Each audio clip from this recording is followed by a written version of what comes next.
7 दिसंबर 1941। ये तारीख इतिहास के पन्नों में हमेशा के लिए दर्ज हो गई। इस दिन ने न केवल अमेरिका बल्कि पूरी दुनिया के इतिहास को एक नया मोड़ दिया।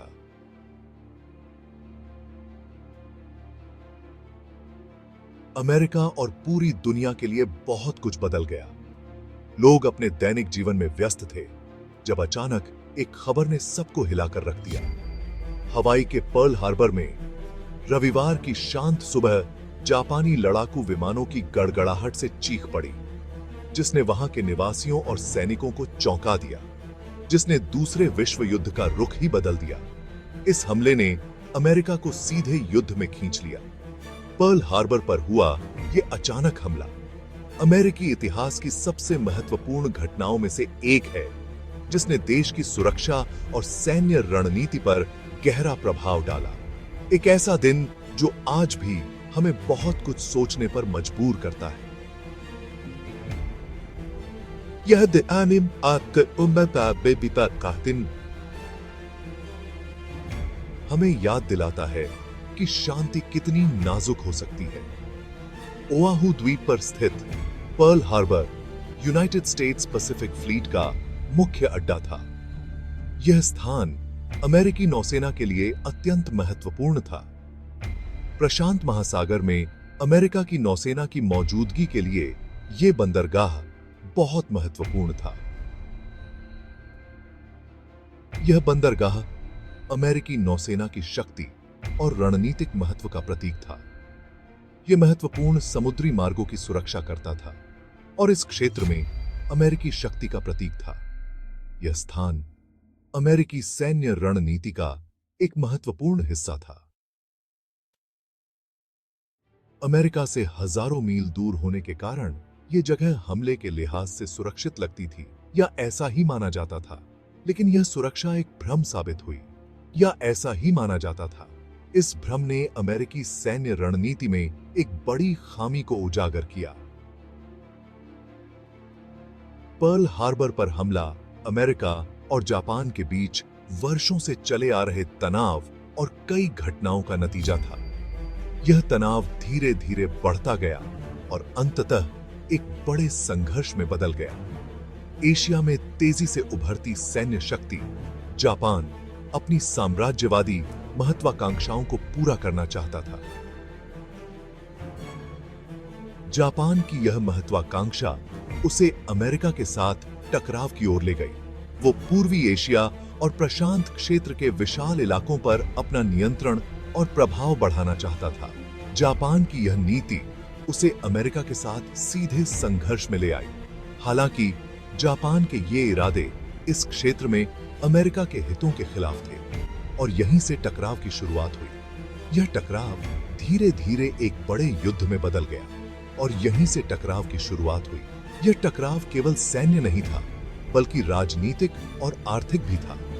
जब दुनिया युद्ध की कगार पर खड़ी थी, अमेरिका खुद को एक ऐसे वैश्विक संघर्ष में फंसा हुआ पाता है जो उसकी क्षमता, धैर्य और स्वतंत्रता के प्रति प्रतिबद्धता की परीक्षा लेगा। यह संघर्ष अमेरिका के लिए एक बड़ी चुनौती साबित हुआ। 7 दिसंबर 1941 को हुई घटनाओं को हमेशा एक काले दिन के रूप में याद किया जाएगा, जो शांति की नाजुकता और आक्रामकता के विनाशकारी परिणामों की याद दिलाता है। यह दिन हमें यह भी सिखाता है कि सतर्कता और तैयारी कितनी महत्वपूर्ण है। टून हाउस शांति की नाजुकता और आक्रामकता के विनाशकारी परिणामों की याद दिलाता है। यह दिन हमें यह भी सिखाता है कि सतर्कता और तैयारी कितनी महत्वपूर्ण है।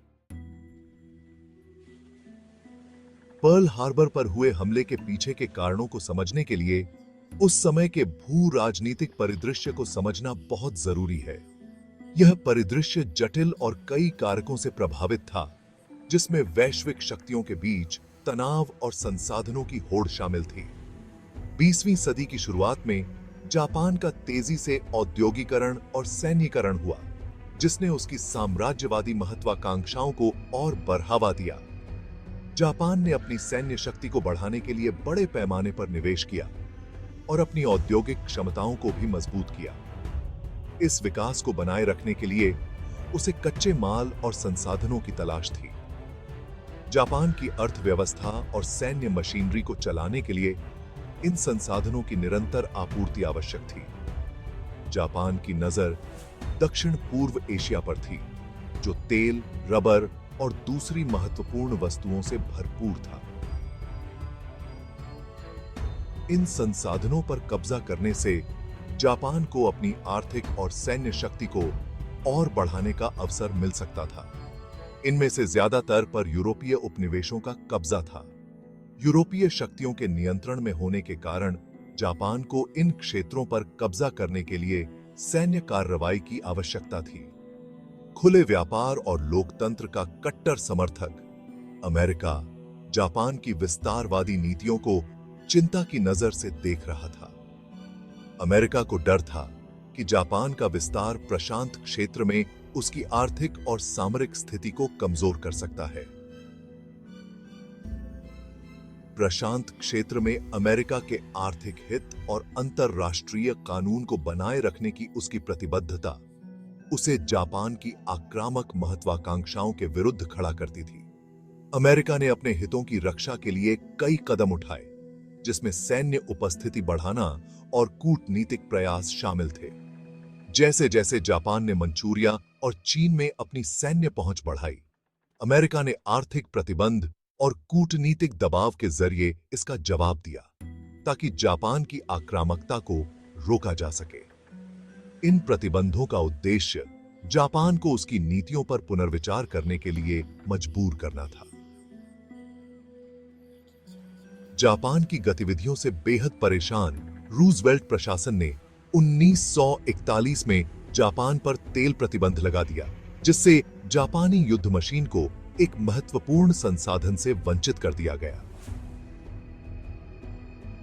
यह प्रतिबंध जापान की अर्थव्यवस्था और सैन्य क्षमताओं पर गहरा प्रभाव डालने के लिए लगाया गया था। इस प्रतिबंध का उद्देश्य जापान को अपनी विस्तारवादी नीतियों पर पुनर्विचार करने के लिए मजबूर करना था, लेकिन इसका उल्टा असर हुआ। जापान ने इसे अपने अस्तित्व के लिए खतरे के रूप में देखा और इसके परिणाम स्वरूप और अधिक आक्रामक हो गया। इसने जापानी नेताओं को युद्ध की राह पर और आगे बढ़ा दिया। उन्होंने महसूस किया कि अगर उन्हें अपने लक्ष्यों को प्राप्त करना है, तो उन्हें अमेरिका के साथ टकराव का सामना करना ही पड़ेगा। दोनों देशों के बीच कूटनीतिक गतिरोध और अविश्वास के साथ साथ तेल प्रतिबंध ने प्रशांत क्षेत्र में एक ऐसी स्थिति पैदा कर दी जो कभी भी भड़क सकती थी। इस तनावपूर्ण माहौल में दोनों पक्षों के बीच संवाद की कमी ने स्थिति को और भी जटिल बना दिया। जापान के नेता खुद को घिरा हुआ महसूस कर रहे थे और उनका मानना था कि अमेरिका के साथ युद्ध होना तय है। उन्होंने सोचा कि अगर वे पहले हमला करते हैं तो उन्हें रणनीतिक लाभ मिल सकता है। उन्होंने एक साहसिक और दुस्साहसी योजना बनानी शुरू कर दी। पर्ल हार्बर पर एक अचानक हमला, जिसका उद्देश्य अमेरिकी प्रशांत बेड़े को तबाह करना और दक्षिण पूर्व एशिया पर कब्जा करने का रास्ता साफ करना था। इस योजना का उद्देश्य अमेरिका को एक निर्णायक झटका देना था, जिससे जापान को अपने विस्तारवादी लक्ष्यों को प्राप्त करने का समय मिल सके। जैसे जैसे अमेरिका और जापान के बीच तनाव बढ़ता गया, दोनों देशों के बीच की खाई और गहरी होती गई। स्थिति को शांत करने के कूटनीतिक प्रयास विफल साबित हुए। दोनों पक्षों के बीच अविश्वास और गलतफहमियों ने बातचीत को और जटिल बना दिया। दोनों देश गतिरोध में फंस गए, जहां उनकी स्थिति में समझौता करना असंभव लग रहा था। हर बैठक के बाद निराशा और बढ़ती गई। जापान अपनी साम्राज्यवादी महत्वाकांक्षाओं को पूरा करने के लिए दृढ़ था और उसने अपने सैन्य बल को और मजबूत करने का निर्णय लिया। उसने चीन से अपनी सेना वापस बुलाने या अपने कब्जे वाले इलाकों को छोड़ने से इनकार कर दिया। जापान की यह जिद्द स्थिति को और बिगाड़ रही थी। जापानी आक्रामकता का कड़ा विरोध करने वाले अमेरिका ने जापान की पूरी वापसी और उसकी विस्तारवादी नीतियों को रोकने की मांग की। अमेरिका ने अपने सैन्य बल को भी तैयार रखना शुरू कर दिया। कूटनीतिक बातचीत का टूटना और दोनों तरफ अविश्वास और गलत अनुमानों ने एक खतरनाक माहौल पैदा कर दिया, जिससे संघर्ष की संभावना और बढ़ गई। जो संघर्ष की वजह बना, दोनों देशों ने अपने अपने सैन्य बलों को तैयार रखना शुरू कर दिया। जापान के नेता इस बात को लेकर आश्वस्त थे कि अमेरिका उनकी साम्राज्यवादी आकांक्षाओं के लिए खतरा है, और उन्होंने पहले हमले को एकमात्र विकल्प के रूप में देखना शुरू कर दिया।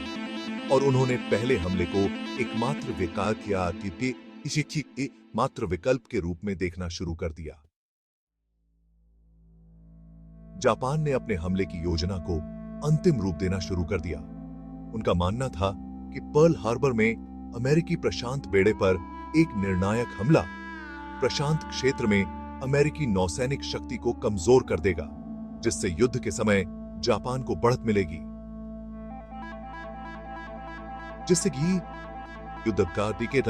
जापान को बढ़त मिलेगी। जापान ने अपने हमले की योजना को गुप्त रखा और अपने सैनिकों को तैयार किया। तनाव बढ़ने के बावजूद अमेरिका का ध्यान यूरोप में चल रहे युद्ध पर था, जहां नाजी जर्मनी एक बड़ा खतरा बनकर उभरा था। यूरोप में युद्ध की स्थिति ने अमेरिका को चिंतित कर रखा था। नाजी जर्मनी एक बड़ा खतरा बनकर उभरा था। अमेरिका ने अपने संसाधनों का बड़ा हिस्सा यूरोप में तैनात कर रखा था। अमेरिकी खुफिया एजेंसियों ने जापानी संचार को इंटरसेप्ट किया था, जो संभावित हमले का संकेत दे रहे थे, लेकिन वे हमले के लक्ष्य या समय का अनुमान लगाने में विफल रहे। यह एक बड़ी चूक साबित हुई, लेकिन वे हमले के लक्ष्य या समय का अनुमान लगाने में विफल रहे। अमेरिकी विश्लेषक इस बात को लेकर असमंजस में थे कि जापान का अगला कदम क्या होगा। अमेरिका से हजारों मील दूर पर्ल हार्बर पर अचानक हमले की आशंका अकल्पनीय लग रही थी। वहां के लोग अपने दैनिक जीवन में व्यस्त थे, किसी को भी इस हमले की भनक नहीं थी। 7 दिसंबर 1941 की सुबह स्थानीय समयानुसार 7:55 पर पर्ल हार्बर में रविवार की शांति उस समय भंग हो गई, जब जापानी लड़ाकू विमानों की गड़गड़ाहट सुनाई दी। बड़ी ही चालाकी और सटीकता के साथ रची गई एक योजनाबद्ध हमले की शुरुआत हो चुकी थी। हवाई के उत्तर में सैकड़ों मील दूर 6 विमानवाहक पोतों से जापानी विमानों के समूह ने अमेरिकी प्रशांत बेड़े पर हमला कर दिया। हमले की पहली बारी में हवाई क्षेत्रों और युद्धपोतों को निशाना बनाया गया, जिससे अमेरिकी पूरी तरह से बेखबर रह गए।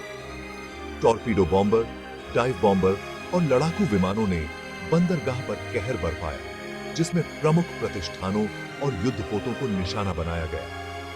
बैटलशिप रो पर खड़े एक शक्तिशाली युद्धपोत यूएसएस एरिजोना में उस समय एक विनाशकारी विस्फोट हुआ, जब एक जापानी बम उसके अगले हिस्से से जा टकराया, जिसमें 1100 से ज्यादा लोग मारे गए। हमले की दूसरी बारी में जहाजों और शिपयार्ड सुविधाओं पर ध्यान केंद्रित किया गया। जलते हुए जहाजों से धुआं उठ रहा था। हवा में विस्फोटकों और जलते हुए तेल की गंध फैल गई थी। हमला लगभग 2 घंटे तक चला, जिससे हर तरफ तबाही का मंजर दिख रहा था। जब तक आखिरी जापानी विमान क्षितिज से ओझल हुआ, तब तक अमेरिकी प्रशांत बेड़े पूरी तरह से बर्बाद हो चुका था। उसके शक्तिशाली युद्धपोत या तो डूब चुके थे या बुरी तरह क्षतिग्रस्त हो चुके थे।